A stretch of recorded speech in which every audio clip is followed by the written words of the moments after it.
Siapa opening? Gua. Halo teman-teman. Sampai ini belum. Belum. Oh iya benar. Halo teman-teman, halo Mas Hiro. Kami dari kelompok berempat ini ingin membahas tentang dinamika politik yang terjadi di Indo. Kenalin, aku Benny. Saya Teresia Glory. Saya Henry Kwak. Oke, karena dinamika politik dan sudah terjadi terpilih, tapi dari saya sendiri pengen penasaran buat membahas kita milih siapa sih di pemilu kemarin. Yes, mulai dari siapa? Dari lu dulu lah. Dari gua. Oke, kalau dari gua milih Ganjar lagi. Kenapa? Kenapa? Gara-gara Anies tuh pemilih muslimnya banyak banget dan sangat fanatik dengan agama menurut gua. Kalau Prabowo selalu gunain AI selama kampanye, dan menurut gua brandingannya dia udah digalak jadi gemoy, itu aneh dan terlalu jomplang lah. Gue yang nasionalis yang cukup, walaupun anak mama banget, Ganjar masih paling ini sih, paling ideal sih. Kalau saya pilih Pak Ganjar karena saya masyarakat Jawa Tengah yang sudah merasakan Pak Ganjar menjadi gubernur itu cukup berdampak signifikan terhadap Jawa Tengah, terutama Kota Semarang. Dan saya sudah personally ketemu sama Pak Ganjar. Pak Ganjar cukup baik, cukup merangkul masyarakatnya. Dan menurut saya kalau misalkan Pak Ganjar jadi ganti satu saat ini, mungkin banyak permasalahan-permasalahan yang sudah terselesaikan sama Pak Ganjar. Karena di Semarang cukup banyak permasalahan yang diselesaikan sama Pak Ganjar. Salah satunya adalah kemacetan di Semarang dan juga lingkungan environment Semarang yang sudah lebih maju daripada sebelumnya. Untuk Adrian, saya anak Abah Anies, jadi saya pilih Anies. Kenapa?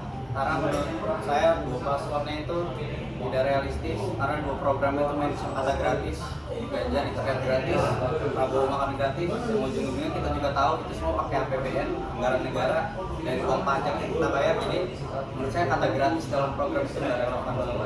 Itu penipuan aja teman-teman. Cuman yang menurut saya paling kurang itu Prabowo. Bisa dilihat 1 tahun udah kayak begini. Kita akan bahas itu, tapi sebentar. Kalau saya nih pilih Prabowo karena saya dibayar. Dan juga saya kan banyak mengikuti artis seperti Raffi Ahmad dan Verrell Bramasta kan. Dan saya lihat mereka juga mendukung Prabowo gitu. Jadi ya saya ikutin aja gitu. Dan kebetulan dia kayak kata gratis ya kan. Dan saya ini pecinta gratis nih Pak. Jadi kalau ada gratisnya ya pasti saya mau ya tergiur. Dan Prabowo tuh imut lah, lucu lah, makanya saya pilih Pak Prabowo gitu. Ya, ternyata pada tahun ke depan malah anjlok gitu. Kenapa tuh anjlok tuh? Contohnya sekarang.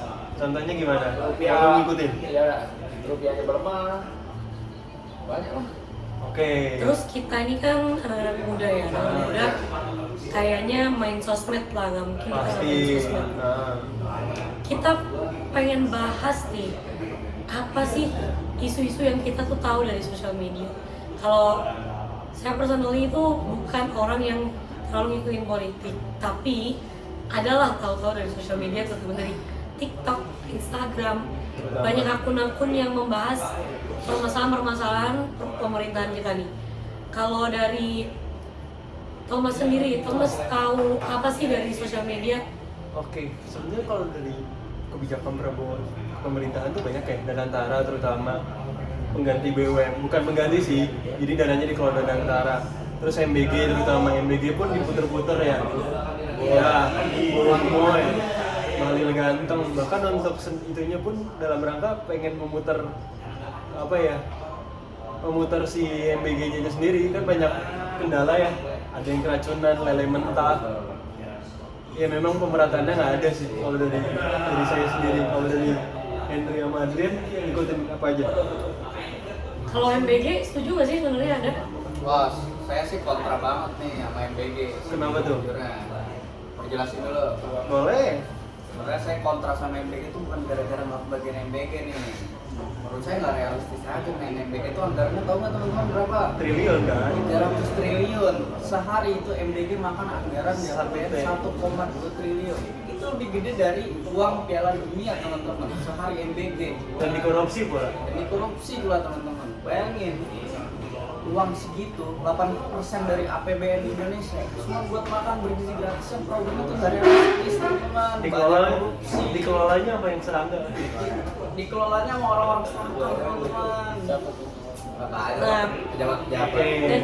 dan sebenarnya uang segitu lebih baik mereka itu bantu untuk menambah pemasukan teman-teman UMKM. UMKM. Jadi ekonomi di Indonesia akan lebih meningkat ketika semua orang-orang yang memiliki usaha UMKM itu didukung dengan dari pemerintah sendiri. Jadi ya mungkin selera makan orang itu beda-beda. Kalau misalkan dikasih voucher makan mungkin ya, voucher makan terus diberikan ke UMKM, nanti UMKM mungkin reimburse ke pemerintah kali ya. Mungkin itu lebih oke dan jadi semua pihak itu Iya. dapat keuntungan dari UMKM, dari yang konsumen juga mereka makan sesuai keinginan mereka ya kan. Mungkin lebih ke arah situ sih cocoknya ya. Oke. Daripada uangnya disia-siain ke dapur-dapur yang akhirnya dibangun terus tidak ada keuntungan buat mana-mana gitu. Dan dikelolanya sama SPPG kan, bukan nama semua orang gitu. Sebenarnya lebih ke, gue lebih berpikirnya bukan ke voucher makan malah, pendidikan malah. Kan sekolah nggak rata, apa terus pendidikan juga nggak rata, ya udah bikin sekolah gratis diatur APBN. Nanti dari situ nanti kan dikelola, jadi lulusan itu dikerjain, kok mereka lulus nanti kerja buat negara aja biar timbal balik kayak jatuhnya kan ISMA kan apa kita udah nggak ada sih, tapi setidaknya kan kalau ISMA lulusan ini harus balik ke negara untuk kerja buat negara, mungkin jatuhnya kayak gitu sih. Jadi kerja buat negara, nanti dari hasil itu kan dikelola negara oleh orang-orang berpendidikan gitu. Anggota-anggota DPR kan sekarang lulusan SMA banyak banget, itu bisa dikelola lah, setidaknya dialihkan dananya daripada 300 T buat makan yang kita nggak tahu gunanya buat apa, dan kita juga nggak ngalamin lah. Nggak semua ngalamin. Nggak semua ngalamin kan. Tapi kalau menurut gua lebih setuju sih. Yang penting makanannya lebih pas yang lebih yang dijaga, lebih sehat gitu loh. Oke. Yang kental gitu kan. Kalau bahas di situ sebenarnya yang ditulis di programnya memang kayak gitu ya, tapi yang terjadi di lapangan nggak kayak gitu Maksudnya ya Mas Balila lebih perhatiin lah makanannya gitu. Ngomong-ngomong lanjut. Soalnya dari yang gua tahu nih, anggaran MBK itu dipotong-potong terus. Awalnya jadi 15.000, jadi 12.000, ujung-ujungnya tuh jadi 10.000. Ujung-ujungnya kayak Harga pertalit nggak sih? Harga pertalit. Ngomong-ngomong pertalite ya, kayaknya hari ini bensin naik Naik. lagi, Pertamax naik lagi nih. Jadi berapa? Jadi berapa tuh? 17.000. 17.000 tuh. Kayaknya kalau 17.000 Americano itu bisa dapat nasi warteg ya. nasi warteg Udah sapi sih. kenyang gitu. Nasi warteg kenyang gitu. Kita kan pakai kendaraan terus ya. Tuh. Kalau kendaraan dikasih minum yang nggak sesuai kayaknya rusak tuh. Terus kalau misalkan kita penggunaannya jauh, terus bensinnya yang dipakai besar, pengeluaran makin besar. Gede. Nggak sesuai sama yang kita dapat gitu. Mobilitasnya ini banyak kan. Betul. Nggak sesuai lah sama income dan juga outcome kita gitu kan. Gimana ya supaya kita nih bisa maju kalau misalkan outcome kita lebih besar daripada income kita. Jujur berat karena UMR kita belum naik kan. Betul. Dan kita masih berapa ya? Berapa sih 5,5 ya? 5,5 nggak sih? Kan. Itu pun nggak semua tempat 5,5. Iya, itu pun paling tinggi 5,5. Itu ya paling Tangerang berapa? Karena 4,5 nih kayaknya. 4,5. UMR itu juga cukup aja gitu. Iya. UMR itu cuma buat satu orang, bayangin kalau kita kerja buat Biayain keluarga. keluarga terus Bayar cuma kos, kalau yang UMR. mau merantau gimana tuh? Ya kalau misalkan kita cuma menghidupi diri sendiri, UMR sih cukup Cukup aja. aja. Tapi kalau misalkan kepala keluarga gaji UMR, gimana harus menghidupi anak-anaknya sekolah segala macam? Jangankan kepala keluarga, kita pacaran aja dengan duit segitu.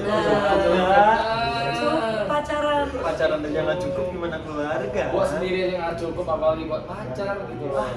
Aduh, nanti mau kasih makan apa anak orang nih? Iya. Tapi ya mau gimana sih, maksudnya Pertamax naik, itu pun paling murah berapa sih? Tadi 17 ya?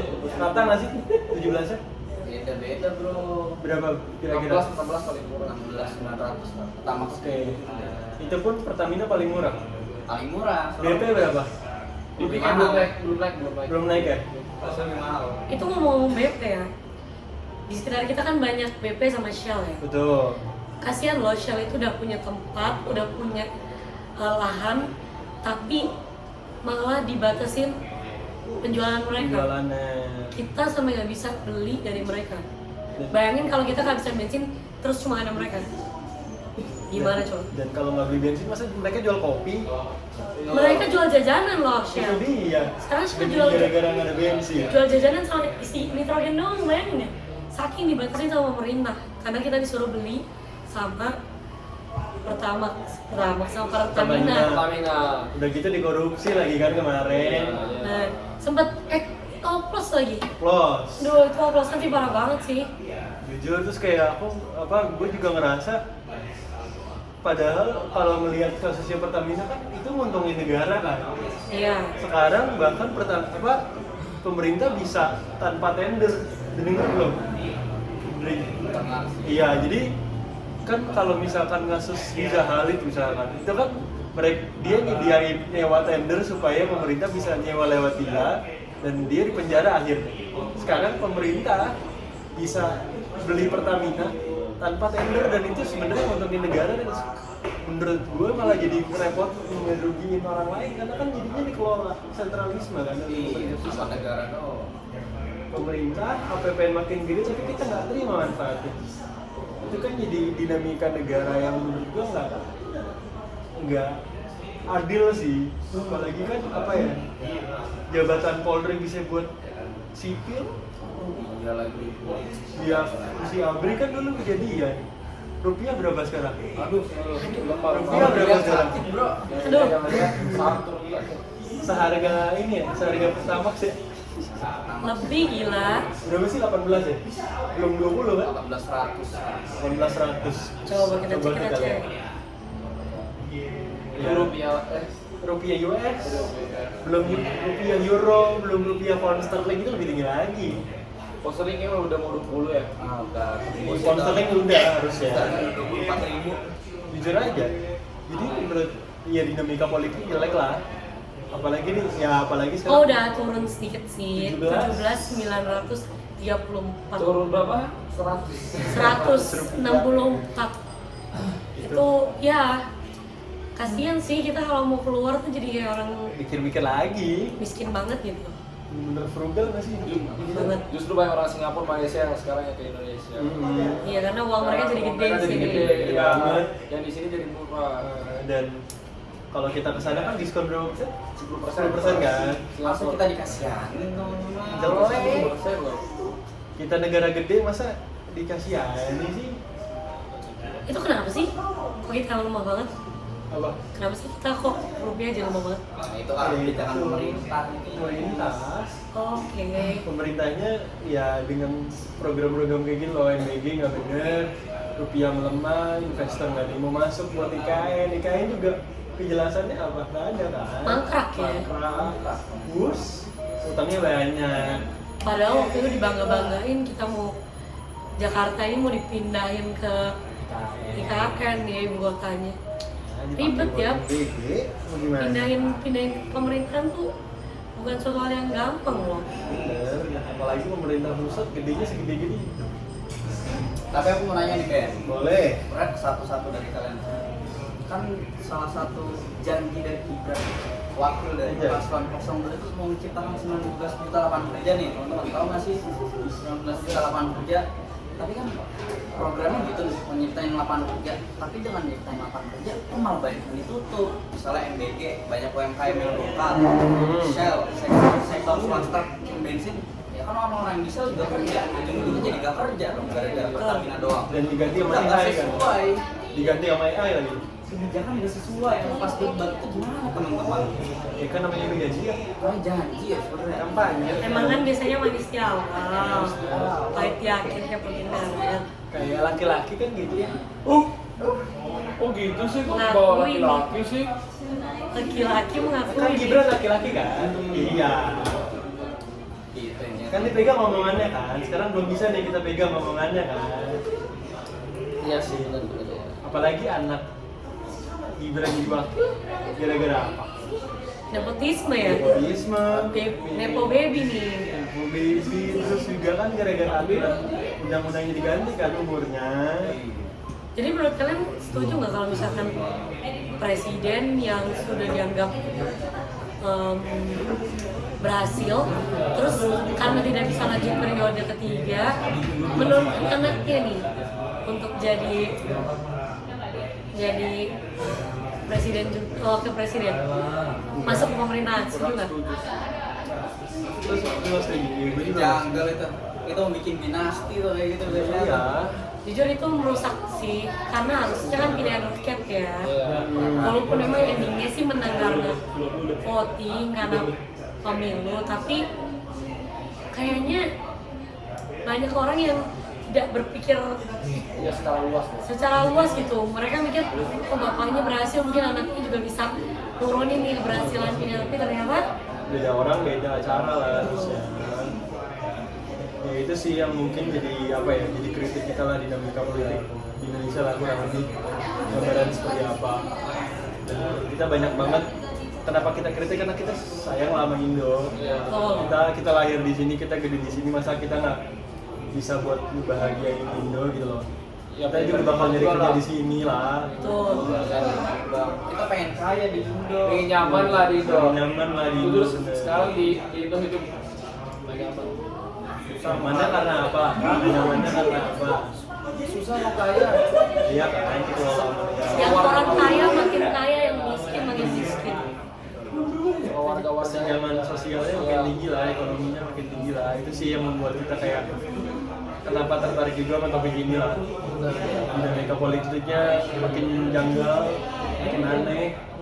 Bahkan masyarakat makin jadi berani untuk melawan pemerintah lewat sosial media ya.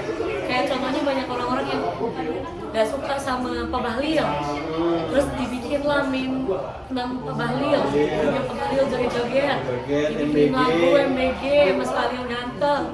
Mungkin yang nggak tahu Mas Bahlil ganteng bisa ini nyanyi sedikit. Mas Bahlil ganteng. Bu Bahlil, Tambah ganteng aja. my little bolu ketan. Itulah teman-teman. Masa dianggap ujian sih Masa? itu? Padahal itu sebenarnya kritikan loh, Dan cuman- ejekan ya? Dan ejekan, tapi malah dijadikan bahan pujian. Dia ini gimana sebenarnya? Awalnya Pak Bahlil tuh kita hujat Pak Bahlil karena apa? Pertamina naik. Pertamina naik, tapi akhirnya sempat Pak Bahlil Tanol. di korupsi etanol. Ya. Terus Pak Bahlil tiba-tiba dipuji karena Menjaga kesediaan bensin. nah itu ya kita nggak tahu sih itu permainan apa ya dari pemerintah. Cuman ya walaupun ada sedikit kebaikan ya tetap aja orang-orang melihat kesalahan dulu. Udah terjadi nih kesalahannya di awal, udah bikin kita nggak respect duluan kan. Makanya akhirnya anak-anak muda nih yang kritis sudah mulai bikin yang aneh-aneh nih di sosial media nih. Ya kritikan lah yang memang tujuannya membangun, tapi malah dilihat negara sebagai ujian, Iya. negara sebagai ya udah sebagai omongan lewat aja, dan kita juga tidak sesuai. Tapi di balik itu ada yang bagus, beneran bagus loh.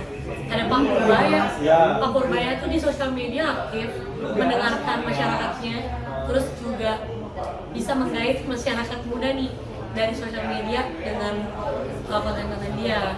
Terus Pak Purbaya juga cukup tegas dengan adanya tanggapan-tanggapan soal yang hal-hal kecil. Waktu itu tahu yang orang Indonesia tinggal di Amerika, Ya. yang dia bilang anaknya Saya bangga jadi WNA. ya bangga bahwa anaknya udah jadi WNA, padahal dia murni WNI aslinya dua-duanya. Pak Purbaya memang cabut beasiswa dia. Ya. Karena gara-gara LPDP nggak sih waktu itu? Dia masuk LPDP dan ternyata dia tidak kembali untuk mengabdi pada negara. Nah itu hal kayak gitu tuh yang harusnya anggarannya buat orang-orang yang tahu diri, membutuhkan, tapi ternyata malah tidak dikelola dengan baik sehingga akhirnya orang-orangnya kayak gini nggak balik untuk mengabdi negara. Ya, orang-orang butuh lah orang-orang berbahaya dan akhirnya orang-orang kayak gitu orang kayak gitu menggantikan mereka di negara kayak berbahaya. Di negara juga butuh sebenarnya, cuman ya sisi orang-orang kayak gitu. Lebih banyak orang nggak benernya sih ya. Jadi orang benernya agak ketutup gitu. Jadi ya, Ya namanya kelas 62. ya negara. Kamu mau nambahin nih teman-teman, Indonesia bisa ada di posisi kayak gini nih, sebenarnya dijelasin dalam materi kita teman-teman. Betul. Itu di pemilihan umum itu dijelasin sama materi kita itu pemilihan secara peripheral teman-teman. Banyak Oke. orang yang misal pilih Prabowo, itu malah milih berdasarkan peripheral teman-teman. Nah, Ikut-ikutan, termasuk saya nih, termasuk saya. ikut-ikutan ini milih-milih itu saya nyesel. Makanya jangan ikut-ikutan. Kayak jadi ikut-ikutan teman-teman. Dan itu emang ya menentukan 5 tahun ke depan kan, bisa jadi 10 tahun, 12 tahun gitu ngaruh lah kehidupan kita gimana. Jadi ya kurang lebih pembahasan kita buat dinamika politik terkait dengan materi berapa dia 13 ya? 13 mengenai peripheral dan juga central road.